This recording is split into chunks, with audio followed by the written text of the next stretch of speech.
So this video is only for humans who have woken up enough and realized that they're supposed to be questioning a lot of the things that they were taught. It's okay if you're not there yet, but you might not enjoy what I'm about to do, and it's going to cause you a lot of cognitive dissonance.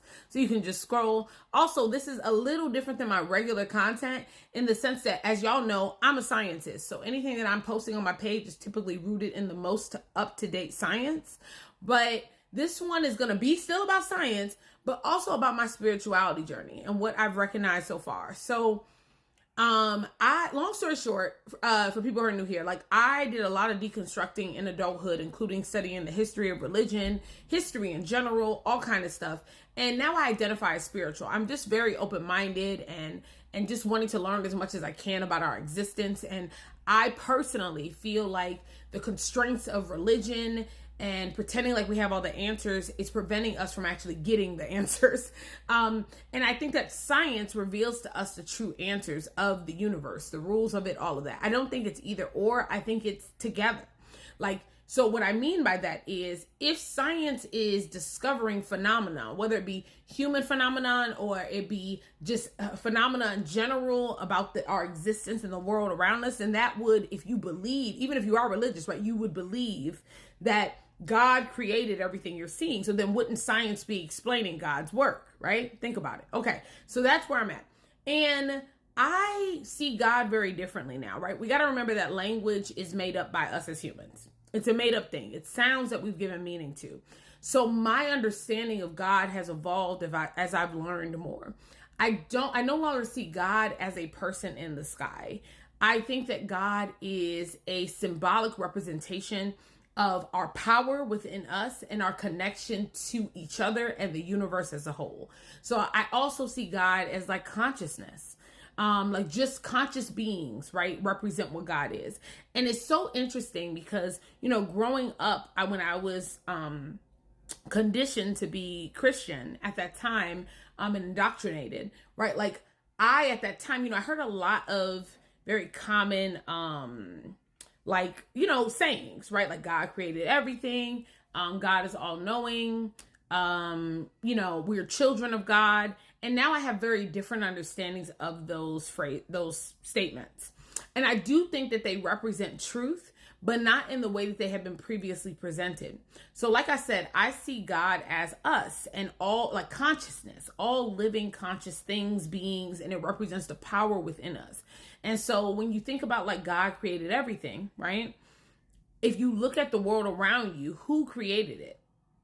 It's socially constructed by us. All the rules, all the systems, all the objects, everything that's in your home is simply a human invention made by a human who gave it meaning, right? And then we all just happen to agree to that meaning. Therefore, that's why it's silly to fight about the meanings of certain things or who could like what color or wear what thing, because it's all made up anyway. And the true thing that we should be doing is allowing people to enjoy whatever made up creations that they enjoy, because it's all made up anyway, right? So it fits that symbolic idea of God created everything, right? Or that God is all knowing. I think that represents our desire, right? It's like a symbolic statement for our desire to be as enlightened as possible. But some people want to jump ahead and pretend like they're all knowing because that's their godlike energy being misused. Pretend like they're all knowing prior to knowing anything.